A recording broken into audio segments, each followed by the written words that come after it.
Our mini lecture today is on Chapter 11, The Family, and we're going to take a look at the different types of families that exist around the world and in different societies, and the different beliefs and norms that happen with these families. There are four types of families. Nuclear, which is a family that's known as a traditional family of a husband, wife, and children.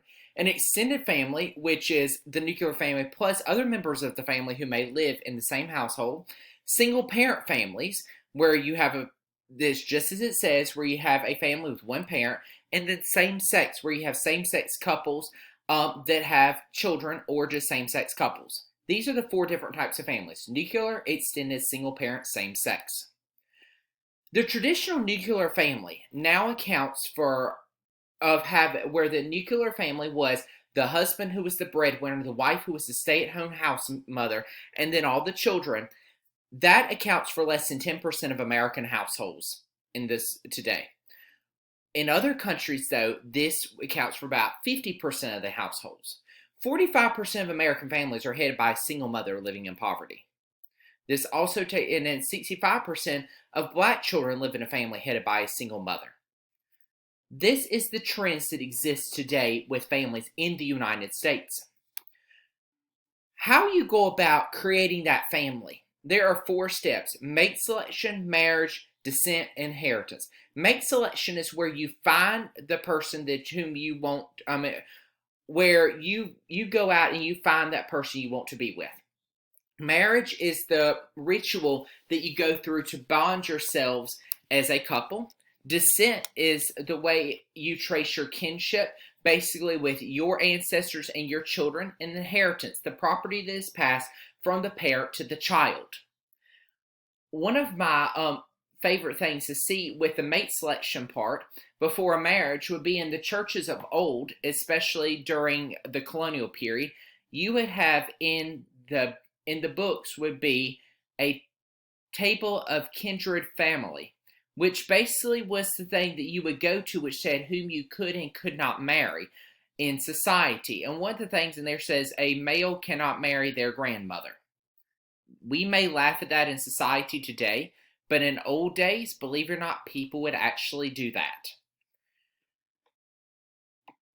Nuclear families today are not like they used to be in the olden days, where families would stay in the same area, and most of the time around the world, people would pass away less than 50 miles from where they were born.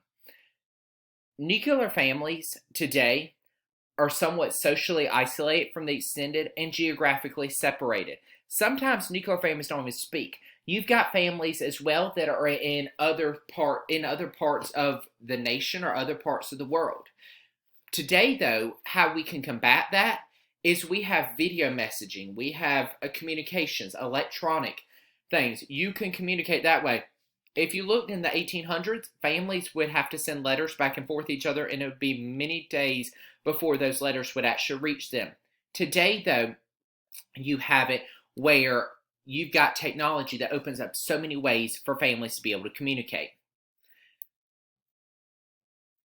Courtship is different all around the world. In many cultures, you would see the dating practices where you get to know someone first before you marry. That's the main thing, but the way you go about it is totally different throughout the world. Romantic love is when you are attracted to one another, okay? And that's common throughout the world. But the way you go about getting to the marriage part is different.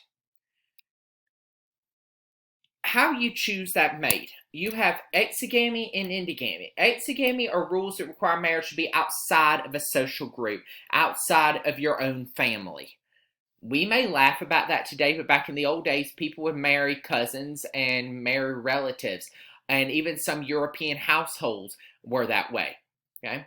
Endogamy is rules that require it to be within a larger group, which in the local community. This tells you whom you can and cannot marry. Monogamy is when you have one man married to one woman. You have one spouse. Okay, one. That's it. That's monogamy. Polygamy It's the marriage of more than one spouse at a time. And it's been popular throughout the world in different cultures. Middle Eastern cultures have had polygamy, and you've even seen that too back in the old times within the Mormon religion, as you could see on the right there, and then the Middle Eastern would be on the left. Polygamy, though, which does exist, is the marriage, which polygamy is the marriage of many women to one man. But polyandry is more rare. This is where you have many men sharing the same wife. So you've got that occur, and you also have it too where you have a woman who's married to many husbands. Hypergamy is when you select a spouse that is a higher socioeconomic status than oneself. The couple that you see at the top there is Howard Marshall and Anna Nicole Smith. He was an oil tycoon. Now at the bottom you have Hugh Hefner and his wife Crystal, and they pretty much, she was he was in charge of the Playboy fortune. That's hypergamy, marrying outside of your social class. Now, does it necessarily have to be the age gap these people have? No. You can have someone who is really rich or inherited a lot of money, millionaire, and they marry someone who might be a couple years younger than them, who did not have hardly anything. People in the world, they have ideas of who they want to marry. You have lists. You've got that in mind. You have ideas of what you want in a partner, and in that. However, in other countries throughout the world, this is not always the way it is. You got families who arrange a marriage. In India, that's how system was. You were married within the class system, and in some countries you had arranged marriages that would occur where the families would, when children were born, would arrange for these kids to be married to each other. Now, in America, we have a little bit more freedom where people do not necessarily, we don't have arranged marriages. You've got, with dating in America, after World War II, couples would actually, pre-World War II, you would have couples, they wouldn't go out on a date, you would not text them and say, oh, let's go out, or want to go catch a movie and stuff. That would not be what it was.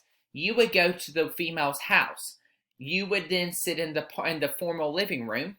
You would court, and you have a love seat. A love seat is a tiny couch. It's called a love seat because that's the seat you would actually sit on to court. What you would do, you would attend like church dances, church socials, things like that. Once you have a car, in post-World War II, things start to change whenever they have drive-in movies.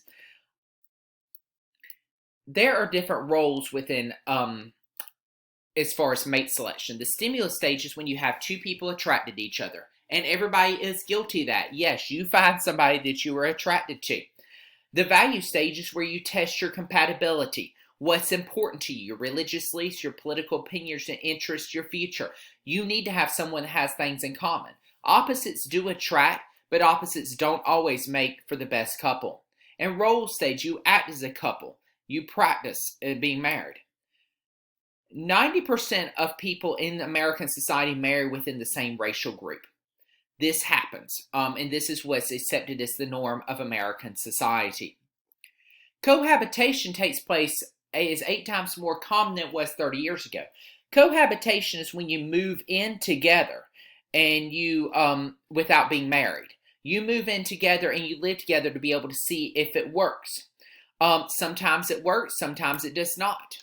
That is more common today than it used to be. It used to be where you wait till you were married before you moved in with each other. The 50% rules say that there's about half as many divorces that are granted as there are marriages performed. That's not necessarily true. In our country, about it's not 50% divorces. You have 59 million marriages and about 1,135,000 divorces a year. What this is 1.9%. So the divorce rate is really low. People are staying married longer today. Society also accepts divorce today compared to what used to be. It used to be where you would not divorce. It was frowned upon in society. People nowadays, is more accepted as a social norm in society. And women today are less dependent on having to have spousal support than what it used to be, because women can actually go out and get jobs. Men can go and get jobs, and you don't necessarily have to have that support. But divorce on a child has a major impact, where basically 1/3 of children have a dysfunction and a conflict occur because of the divorce proceedings with relationships. And this concludes our mini lecture on the family.